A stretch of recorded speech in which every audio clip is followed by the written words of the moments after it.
যে আজ থেকে আমি জয় বাংলা বলবো। জয় বাংলা কোনো দল, ব্যক্তি বা গোষ্ঠীর স্লোগান নয়, এটা স্বাধীনতার স্লোগান।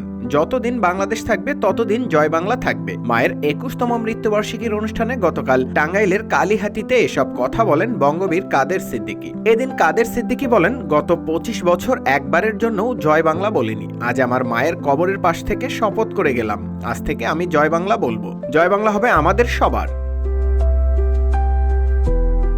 এর আগে গত 26 মার্চ জাতীয় স্মৃতিসৌধে জয় বাংলা স্লোগান দেওয়ার জন্য কয়েকজনকে গ্রেপ্তারের নিন্দাও জানান বঙ্গবীর কাদের সিদ্দিকী। বলেন, স্বাধীন বাংলাদেশে জয় বাংলা ছিল মুক্তিযুদ্ধের স্লোগান। এটা কারো দলের, কোনো ব্যক্তি কিংবা কোনো গোষ্ঠীর স্লোগান নয়, এটি মুক্তিযুদ্ধের স্লোগান, স্বাধীনতার স্লোগান। এছাড়া বঙ্গবীর কাদের সিদ্দিকী আরো বলেন, আল্লাহ আমাদেরকে জয় দিয়েছিলেন, বাংলাদেশ স্বাধীন হয়েছিল।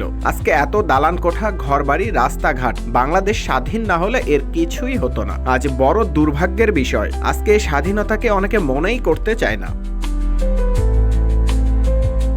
এরপর বঙ্গবীর কাদের সিদ্দিকী বলেন, গত 5 আগস্ট হাসিনা সরকারের পতনকে কেউ কেউ মনে করতে চায় এটা স্বাধীনতার পতন হয়েছে। না, কোনো মতেই না। আজকে যে নেতারা একটা বিপ্লব ঘটিয়েছে, আমি তাদের এই বিপ্লবকে সাধুবাদ জানাই, এবং তারা যদি ঠিকভাবে চলতে পারতেন তাহলে বহু বছর মানুষ তাদের স্মরণ রাখত। কিন্তু তারা স্বাধীনতাকে প্রশ্নবিদ্ধ করে ফেলেছেন। তারা বঙ্গবন্ধুকে মানে না, তারা জিয়াউর রহমানকে মানে না, তারা আমাদের কাউকেই মানে না। এটা ভালো কথা নয়।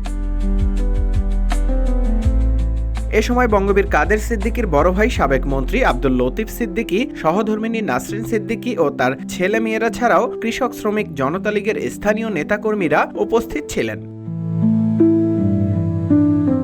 নিউজ ডেস্ক, রূপালী বাংলাদেশ।